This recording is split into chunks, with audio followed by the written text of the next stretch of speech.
All right, Jason Thompson with Quality and Flow, otherwise known as Q and Flow, working on the Warrior Lite blood and fluid warmer, and just wanted to take a moment to talk to you about working in these austere environments with these blood programs, right? So we know that space is really kind of a premium, right? And we only have so much that we can carry, and so I wanted to take a moment to kind of go over this kit kind of that we put together.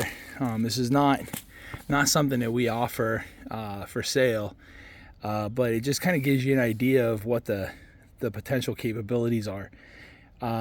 So the primary thing here is that we need to be able to carry blood in the field, right?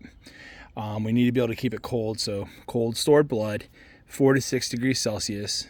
We need to be able to carry as much as we possibly can to be able to work on managing the resuscitation of our patients, casualties, and we also need to be cognizant of the fact that there is a huge hurdle ahead of us, right? Like, we have to think about what are the factors associated with a lethal diamond that we need to consider, right? So, we've got acidosis, we've got hypocalcemia, we've got hypothermia, we've got coagulopathy, and we can use the whole blood to reverse a lot of that, right? We can use calcium to help reverse that hypocalcemia, and obviously the coagulopathy kind of resolves, when you deal with all those other factors. So that kind of leaves hypothermia, right? So what can we do about hypothermia? So most of us understand that there is a difference between, passive warming and then active warming. In this case, if you really consider the factors, and I'm more than happy to share those things with you, you can request that information and I'll get it to you. But for this video, I just want to just kind of keep it short and to the point. So we have to address the hypothermia concern immediately, and we can do that through inline fluid warming. Taking that fluid from 4 to 6 degrees Celsius all the way up to 38 degrees Celsius and maintaining that output temperature at a desirable flow rate, right? So we have to think about the fact that, we have been dealing with gravity. That's something that we've used, but we know we can do better than that. Highly viscous fluids such as blood really require us to think about, adding pressure. And then we have pressure bags. We have to consider the fact that has limitations on flow rate as well. And there are not all fluid warmers can manage that temperature. So then we also have the new generation of pressurized rapid infusion devices. There is the Codan trauma flow tubing that was worked on through the ISR, or Institute of Surgical Research, for those who aren't familiar. And then we have the Life Flow, which is a product by 410 Medical. So, we have to think about those products being able to produce well in excess of 200 mLs per minute. Is your warming solution capable of managing that stuff and actually taking advantage of it? We know the faster we can get this fluid on, the better our outcome is going to be. The faster the patient, is going to be able to resuscitate it. The faster we break that bloody vicious cycle, right? So, all right, with that, let's just take a peek. So this is just a solution that I picked up at Cabela's. Nothing fancy. It actually happens to be it's called Fish Pond, right? So I picked it up. I think it was around $100. And then these components on the side, these are actually products from Combat Medical, and they are. Let me hook it up so I only have in my two hands. So So this is essentially a vessel to carry your blood in. So it keeps that blood cold, utilizing these phase change agent packets.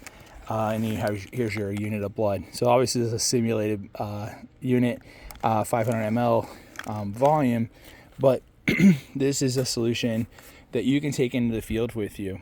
There's another, and there are a number of others that are out there, but that just happens to be what I have available to me.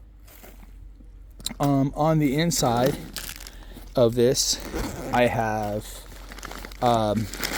one of our compact disposable units. So this is the critical element where the heat transfer actually takes place between the stainless steel inside of these, the stainless steel tubing, and the blood that's actually flowing through it. And then the Warrior Lite itself. In this case, I have it outfitted with an extra power battery, but you could easily use a light battery. If space is not an issue and I can fit it, I'm going to be taking the extra power battery with me, just because of its capabilities. But anyway, this is the CDU. For those who aren't familiar, that mounts on the actual top of this. I'm not going to go through that in this video, and then I also happen to have a LifeFlow blood tubing set in here too. So this is everything I need, right? So this has got my blood filter in line. It's got my force reducer. It's got my semi-automated push-pull, and then I have an extra CDU just in case I have to go right back in to play after I transfer my patient. And then, or if I, for any reason I happen to have, something happened to my other CDU, and then I happen to have an extra power battery over here, so a spare extra power. So I know with my extra power setup right here that I can get, I'm getting 3 liters, or roughly 6 units of whole blood, and then together with my other battery, a possibility of doing 12 units of whole blood in the field. Obviously, that's dependent on me having that blood available, but obviously, for those who are tracking, we have the ability to do that through the walking blood banks, and that's getting better every day. So anyway, I have a very small package, a little lumbar pack, a little lumbar pack or a fanny pack, whatever you call it. I've got 2 modules, so I have the ability to cold store, transport 2 units of whole blood, 500 ml units of whole blood. I've got my Warrior Lite with extra power battery. I've got a spare extra power battery. I've got 2 CDUs. I've got LifeFlow tubing. All that in one convenient little setup. So I think